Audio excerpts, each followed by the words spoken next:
From indomitable fortified structures to secret hideaways buried deep beneath the ground, bunkers offer protection from one's enemies and the hope of a refuge in the face of unthinkable danger.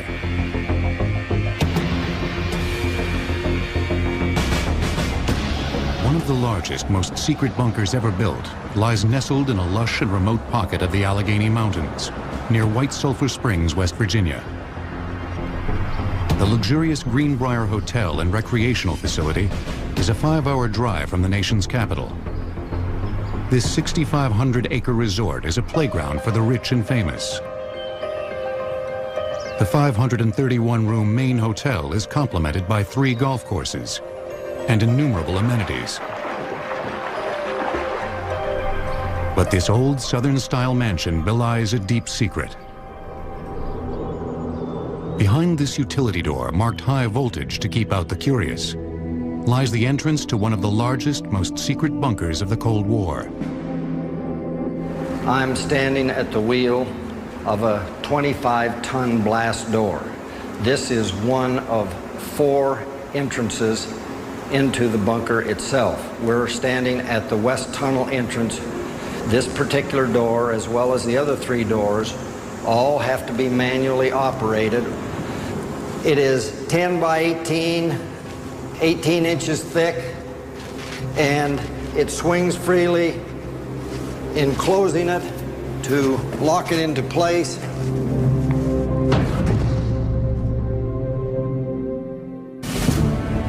This bunker was designed to protect not an individual or small group,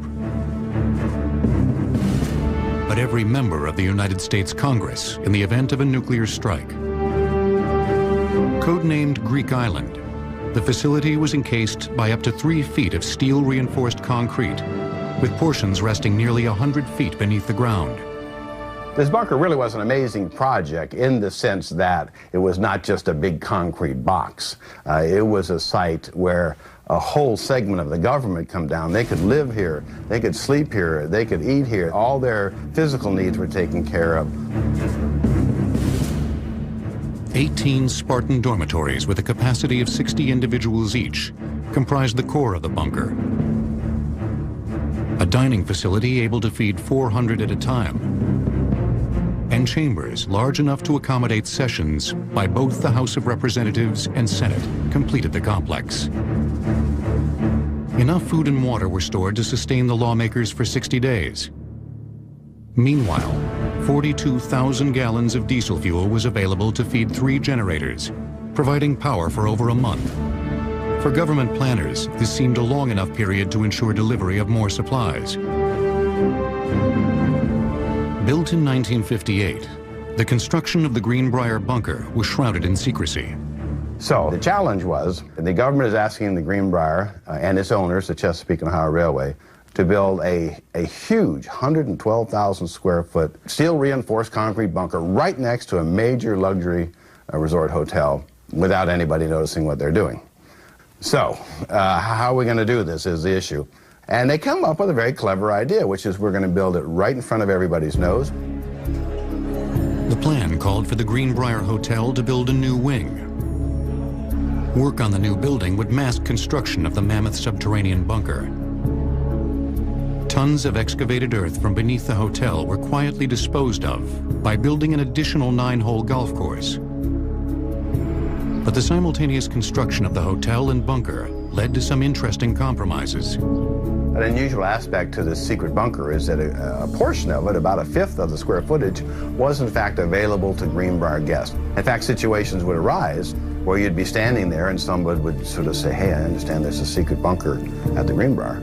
And you say, no, there's no such thing. And there you were, standing inside of this secret bunker. The room behind me was used by many thousands of Greenbrier guests. They never realized it was part of the bunker. Hidden behind this secret panel is an 18-ton blast door. When closed, it seals off the bunker from the hotel. Despite the government's best efforts, covert construction and hidden doors could not keep the bunker secret. A Washington Post article in 1992 blew its cover. effectively destroying the facility as thoroughly as a nuclear bomb. Given the accuracy and power of today's weapons, a bunker is only as good as its anonymity. The newly exposed Greenbrier was retired, but most certainly not before another top-secret congressional bunker was opened to take its place. With secrecy at a premium, it goes without saying that the best bunkers in the world are the ones we know nothing about. The President of the United States is said to have access to a network of top-secret bunkers, probably located on or near military bases around the country. In addition, the President relies on a sort of flying bunker, Air Force One. Able to refuel in mid-air, the plane can stay aloft indefinitely or be flown to any number of secret hideouts. Bunkers, of course, can protect us from the enemy, but they can also protect the enemy from us. That's why building bunkers is only half of any country's defensive challenge. Learning how to smash through bunkers is equally important.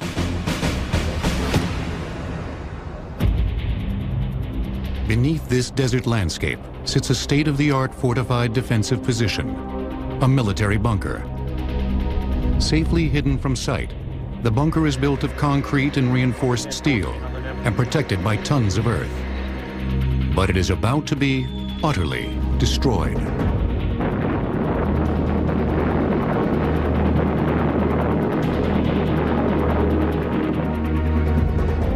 The GBU-28 Bunker Buster bomb has been specially designed to destroy hardened underground targets. The GBU-28 is this weapon right here. In the front, it's got a laser detector where we can spot a laser on the ground, and this weapon will fly directly to that spot very accurately. The heart of this bomb is a 5,000-pound warhead. But it is the brains of the weapon that make it especially effective against bunkers. A fuse is a little device used to set off this warhead, and what it'll enable this weapon to do is actually count the floors it's going through in an underground bunker. So it can actually sense different stories, and we can have it go off in the precise room where a critical computer, radio transmitter, maybe even weapons of mass destruction are located. Weapons such as the GBU-28 underscore a fact that bunker builders have struggled with since the dawn of the nuclear age. The destructive power unleashed by today's weapons is far greater than any structure can withstand. But that has not stopped people from trying to build the perfect bunker. One of the most impressive bunkers in the world lies beneath 9,565-foot Cheyenne Mountain in Colorado Springs, Colorado. Entombed nearly a third of a mile under this massive granite peak sits the Cheyenne Mountain Operations Center. The reason that the United States established Cheyenne Mountain as a bunker was to create a central facility within which it could collect information initially about bomber attacks against the United States, hence its name, the North American Air Defense Command, NORAD, and later to warn the United States of an attack with ballistic missiles that presumably would have been launched from the Soviet Union. Built in 1966, Cheyenne Mountain was one of the deepest and best protected military bunkers on the planet. The facility was specially designed to withstand a near hit by a nuclear device. Shielded by the mountain, the 15-building complex was shock isolated on hundreds of 3-foot steel springs. In the event of an attack, these springs would provide a moving barrier between the facility and shifting earth. 25-ton blast doors seal the 4.5-acre facility, protecting the military and civilian staff from the force and heat of a nuclear blast. Nearly 1,200 people can survive in this mountain for up to 3 weeks. At a cost of $142.4 million, the massive bunker jointly run by the United States and Canada is still active, protecting the personnel and equipment that scan the skies for enemy attacks. But few experts believe even this bunker could withstand a barrage from today's nuclear arsenal. In the early days, nuclear weapons were not terribly accurate. A place like Cheyenne Mountain, for example, with the NORAD headquarters was reasonably safe because it was unlikely they could be directly hit. But today, with super accurate missiles, there's virtually no place that's invulnerable. Not even a bunker in the middle of a mountain. Next, cannons and forts face off, while high explosives bring armies to new lows during World War I. The first GBU-28 bunker buster bombs were made from used cannon barrels. Bunkers will return on Modern Marvels. Bunkers are relatively recent creations on the military fortification family tree. But the story of defensive structures goes back to ancient times and the beginnings of war. Fortifications have existed as long as people have built buildings. From the very earliest ages, there was a need to defend against some sort of hostile threat.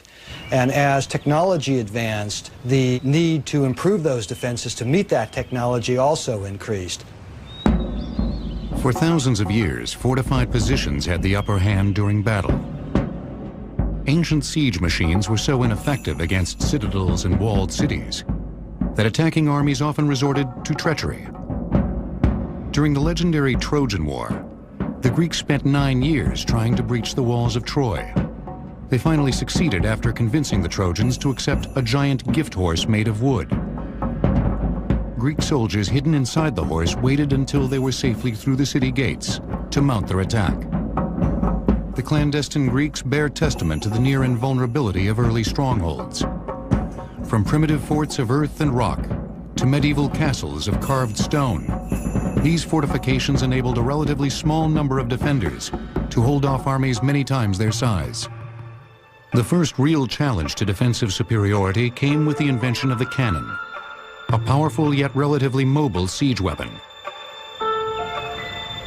First used in the 14th century, projectiles fired from cannons forced builders to construct thicker walls to safeguard the structures within. When artillery first came along, the first attempt that the military engineers tried to do was to make their walls thicker and stronger. But that didn't work. As artillery got better, it was able to knock down the stone walls no matter how thick they made them.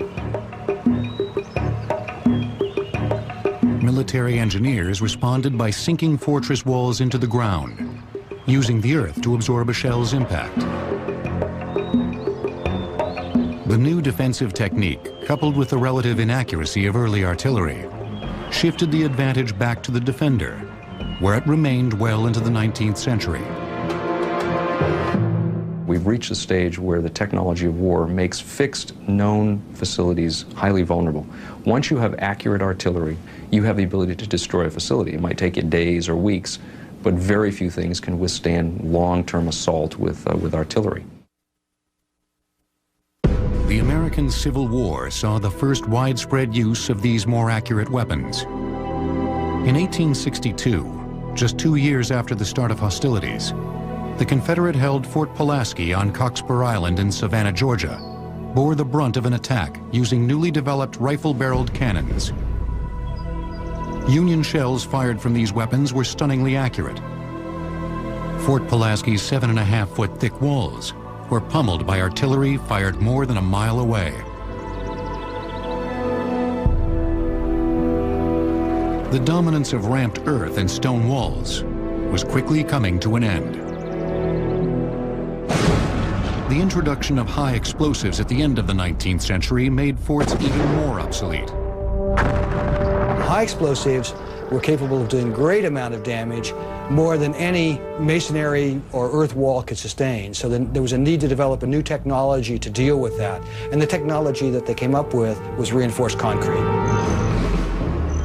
At the turn of the 20th century, both France and Germany began to use the new technology to strengthen existing forts. Neither country realized that just 15 years later, the hardened structures would be at the center of the greatest battles of the First World War. Germans built the first true military bunkers and incorporated them into their trench lines during World War I. These relatively small structures made of steel and reinforced concrete defended German troops, command centers, and weapons against the nearly 5 million tons of explosives fired by the Allies.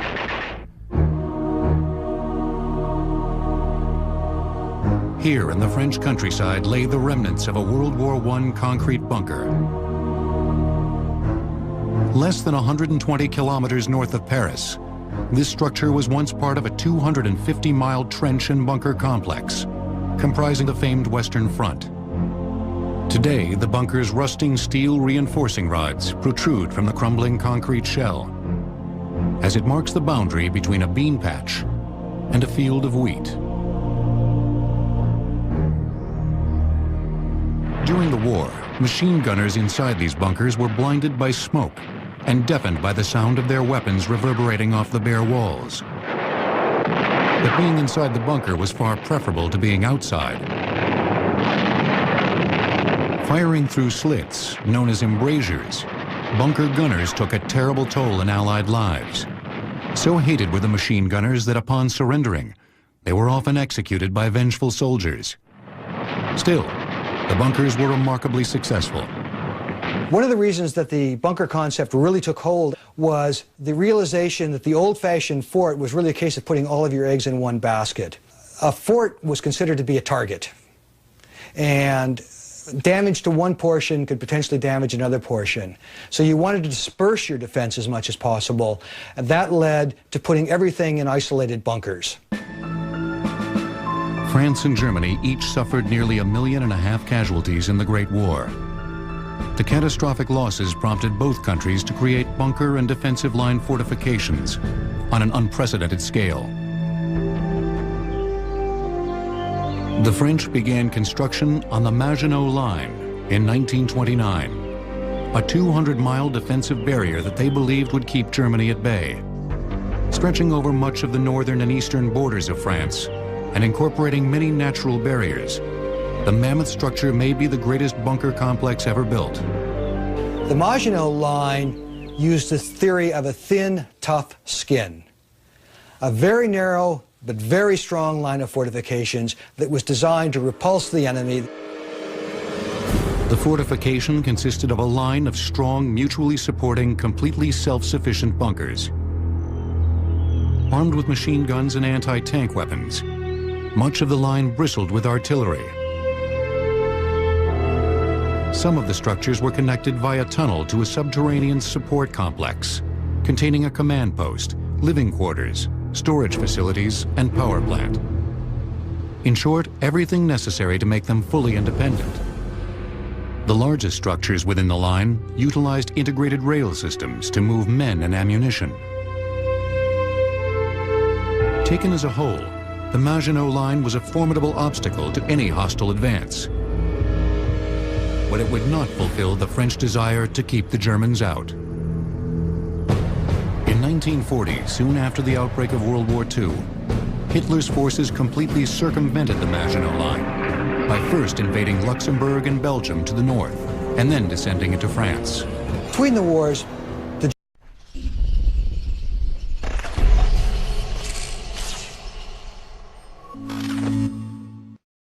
Germans in particular developed a new approach to warfare. They'd seen what happened in trench warfare, and they didn't want to repeat it. And they looked at ways to avoid repeating that. The French, on the other hand, were basically still ready to fight the First World War. They weren't prepared for what the Germans did, and when the Germans went round the Maginot Line, they had no counter. After overrunning most of France, the Germans circled back to finally take on the Maginot Line. But even when attacked from behind, the French fortifications were exceptionally difficult to destroy. So we do occasionally, we'll call ourselves America's Fortress for a reason, and that is because we are, by design, here for the worst day in American history.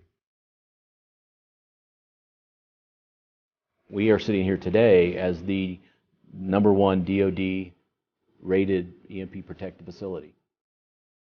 We like to say we're the most secure facility in America, because when you're doing command and control of our nation's defense, the security levels are very, very high.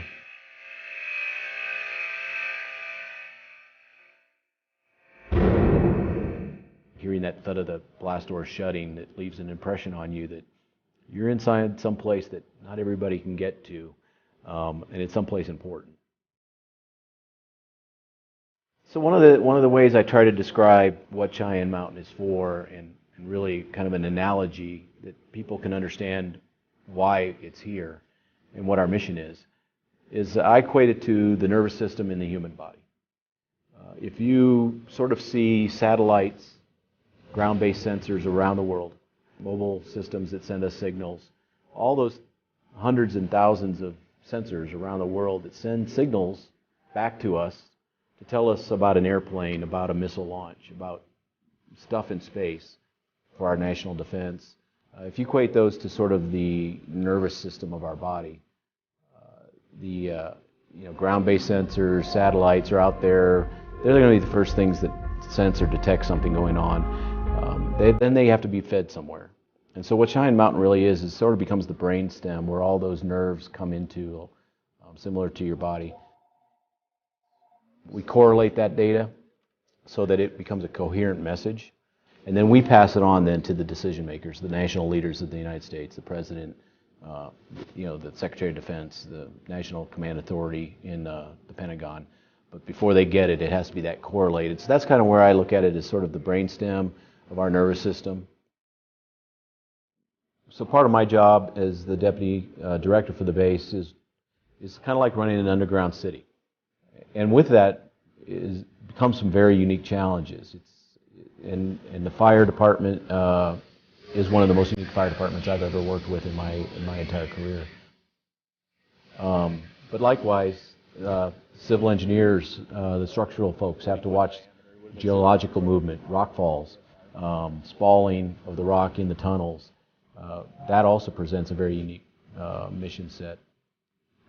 Our communications engineers, how do you get comm lines into a tunnel a mile underground?